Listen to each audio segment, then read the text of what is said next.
ومن يطع الله ورسوله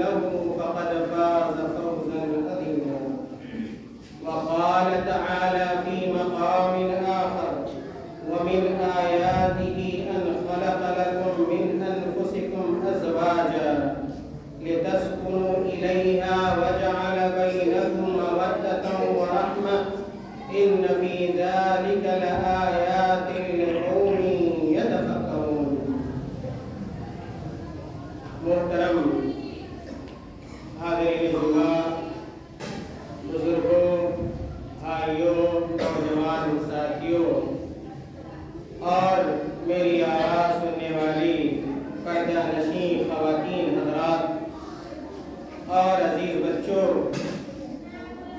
ابھی میں نے آپ حضرات کے سامنے خطبہ مسنونہ کے بعد قرآن مقدس سے سورۃ الروم کی آیت نمبر 21 تلاوت کی ہے۔ میرے بھائیوں، اللہ رب العزت نے اس کائنات کو، ہماری اور آپ کی زندگی کو بڑی حکمت کی خاطر بنائی ہے۔ ہم اور آپ اس بات سے آگاہ ہیں کہ اللہ رب العالمین بڑا حکمت والا ہے۔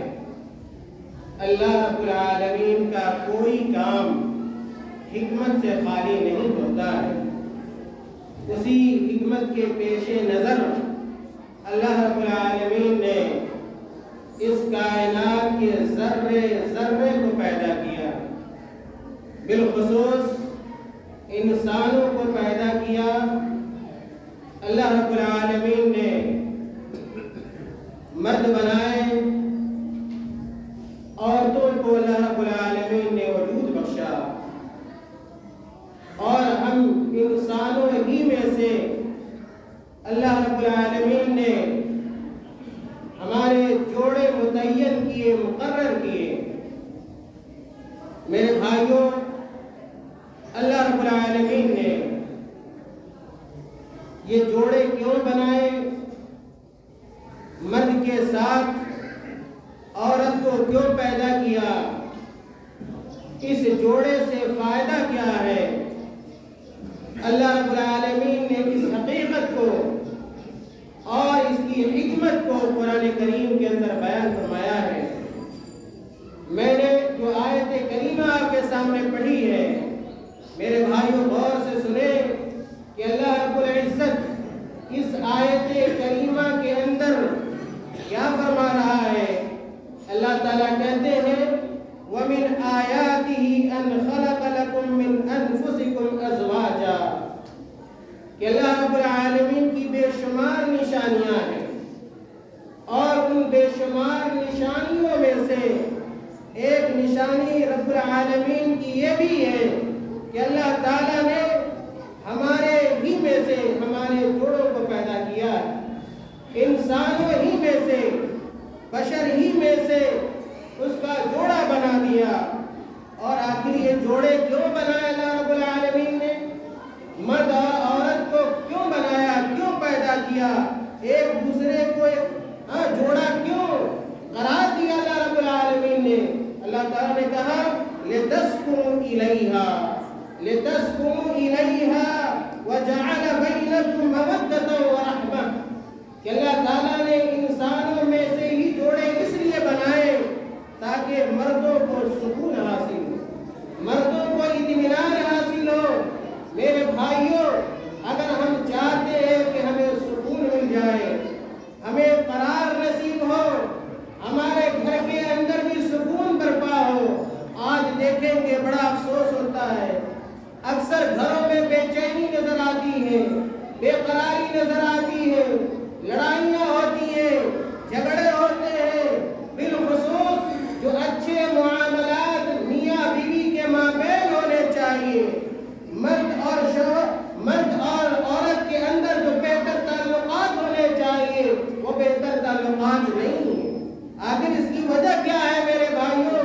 اس کی بڑی وجہ یہ ہے کہ اللہ تعالیٰ نے جو نظام بنایا تھا، اللہ تعالیٰ نے جو قانون بنایا تھا، اللہ تعالیٰ نے مردوں کے اوپر جو عورتوں کے حقوق رکھے تھے، اور مردوں کے اوپر جو حقوق تھے، اور اسی طرح عورتوں کے اوپر جو حقوق عائد ہوتے تھے، آج ان تمام حقوق کو پامال کیا جا رہا ہے، پاؤں سے رودا جا رہا ہے۔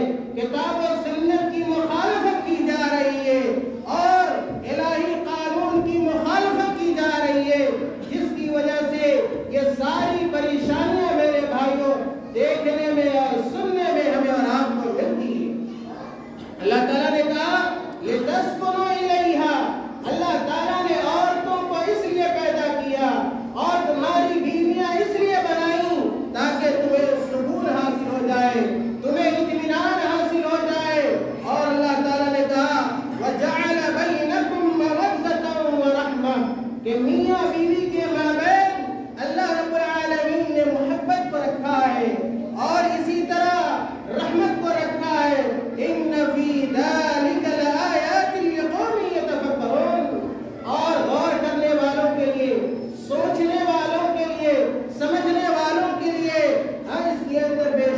اور نشانیاں ہیں۔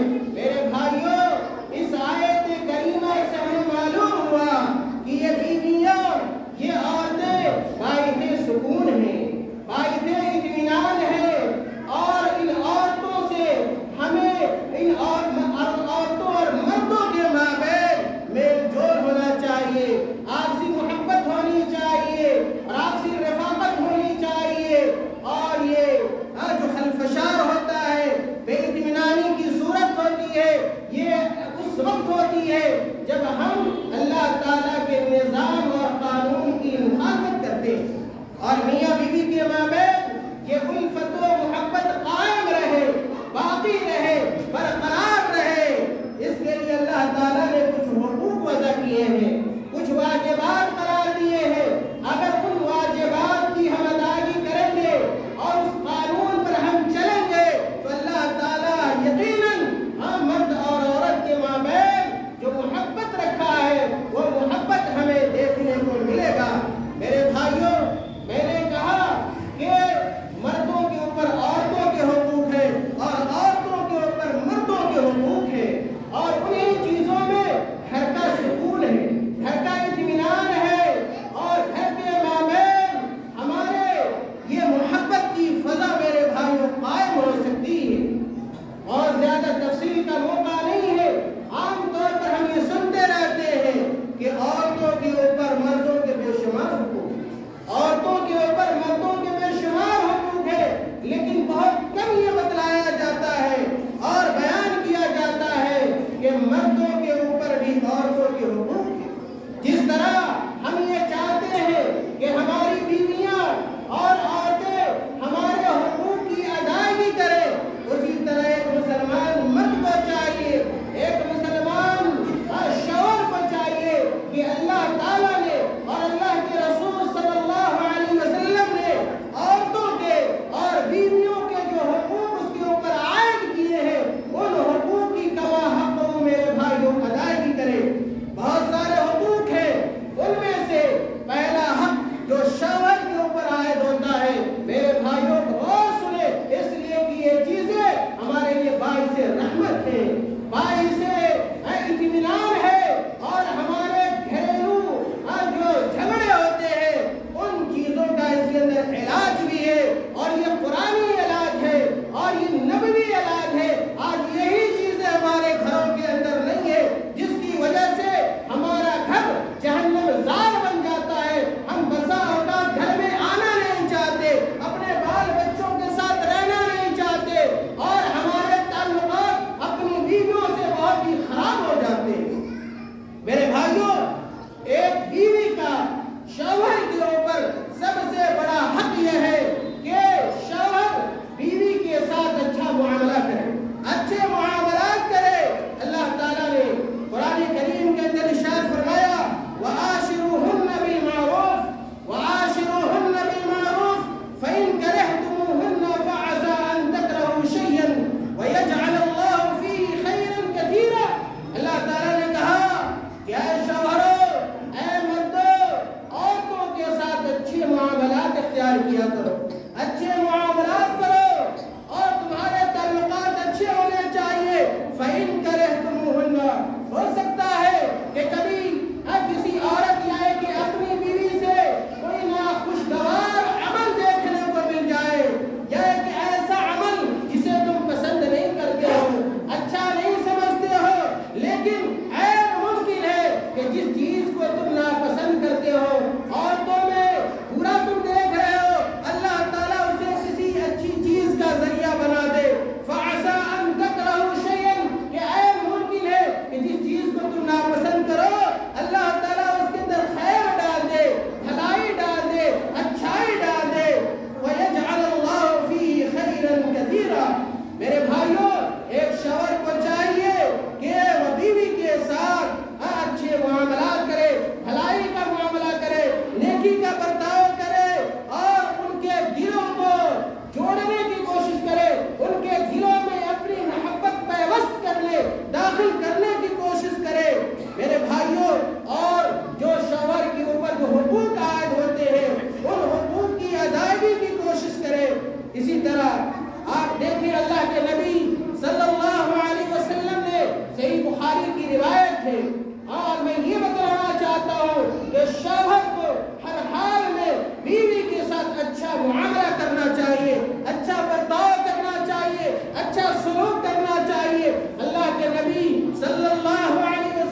کہ شوہر بلا وجہ کے، یاد رکھیے، شوہر بلا وجہ کے بیوی کو مارنے کی کوشش نہ کرے، اس پر ڈنڈا برسانے کی کوشش نہ کرے، جوتے اور لات کا برسانے کی کوشش نہ کرے۔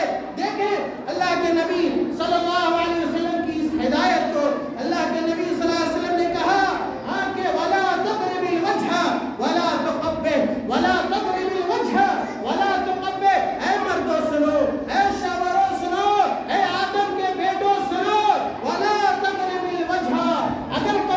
اگر کسی مصلحت کے خاطر اگر آپ کی بیوی اگر کبھی آپ کی مخالفت کرتی ہے اور آپ کے جائز حقوق کو ادا نہیں کرتی، تو ایسی صورت میں اسلام نے، شریعت نے ایک حد میں رہ کر بیوی کو ادب کے لیے، تادیب کے لیے مارنے کی اجازت تو دی ہے، لیکن اس کا مطلب ہرگز نہیں ہے کہ بیوی کو اتنا مارا جائے کہ اس کے جسم کو لہو لہان کر دیا جائے، اس کے جسم کو خون خون کر دیا جائے، یا اس کی ہڈیوں کو میرے بھائیوں توڑ دیا جائے، اس کو پورا بھلا کہا جائے، اس کو گالیاں دی جائے اور اس کی شان میں ایسے نازیور کلمات کہے جائے جس کی وجہ سے اس کو شرمندگی محسوس ہوتی ہو۔ میرے بھائیوں کہا اللہ کے نبی صلی اللہ علیہ وسلم نے وَلَا تَضْرِبِ الْوَجْهَ، اگر کبھی مارو تو اس کے چہرے پر نہ مارو۔ آج بہت سارے لوگ مل جائیں گے جو اپنے آپ کو رانا جوان سمجھتے ہیں، جو اپنے آپ کو باقا شوہر سمجھتے ہیں، ہمت و قوت والا سمجھتے ہیں، اور بلا وجہ کے اپنی بیویوں کو مارتے ہیں اور ان کے چہروں پر مارتے ہیں، چہروں پر مار کر ان کے چہروں کو سیاہ کر دیتے ہیں۔ یاد رکھیے اللہ کے نبی صلی اللہ علیہ وسلم نے عورتوں کے چہروں پر مارنے سے منع فرمایا ہے۔ اللہ کے نبی صلی اللہ علیہ وسلم کی ہدایت موجود ہے، اور اللہ کے نبی صلی اللہ علیہ وسلم نے بیویوں کو گالی بکنے سے بھی منع فرمایا ہے۔ معمولی بات ہوتی ہے اور کوئی ایسی بڑی بات نہیں ہوتی، لیکن بہت سارے شوہر آپ کو مل جائیں گے جو اپنے آپ کو مسلمان کہنے والے، عبداللہ الرحمن کہنے والے مل جائیں گے جو عورتوں کو گالیاں بکتے ہیں۔ اللہ کے نبی صلی اللہ علیہ وسلم نے کہا وَلَا تُقَبِّحْ، کہ تم عورتوں کو گالیاں نہ دو، برا بھلا نہ کہو۔ ایک اور حدیث اللہ کے نبی صلی اللہ علیہ وسلم نے کہا کہ لا يجلد احدكم امرأته جلد العبد ثم يجامعها في آخر اليوم۔ اللہ کے نبی صلی اللہ علیہ وسلم نے کہا کہ تم میں کا کوئی مرد، تم میں کا کوئی شوہر اپنی بیوی کو اس طریقے سے نہ مارے جیسے غلام کو مارا جاتا ہے، ایک نوکر کو مارا جاتا ہے، اونٹ کو مارا جاتا ہے، اسی طرح گھوڑے کو مارا جاتا ہے۔ ایسے بھی سخت قسم کے لوگ آپ کو مل جائیں گے، سخت مزاج مل جائیں گے جو عورتوں کو ایسا مارتے، بے رحمی کے ساتھ مارتے کہ کلیجہ آپ کا ہل جائے۔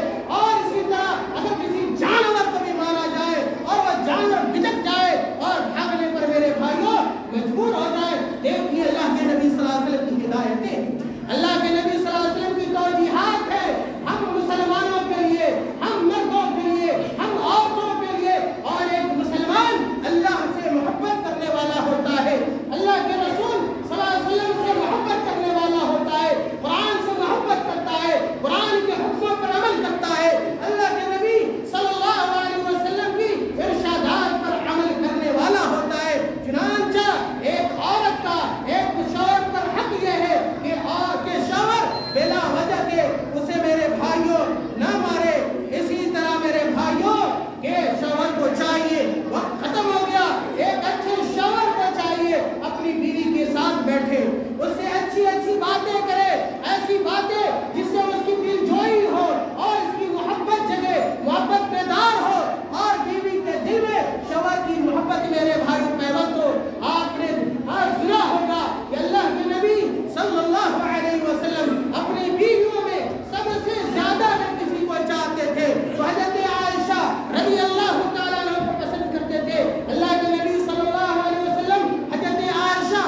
توفیق عطا فرما دے.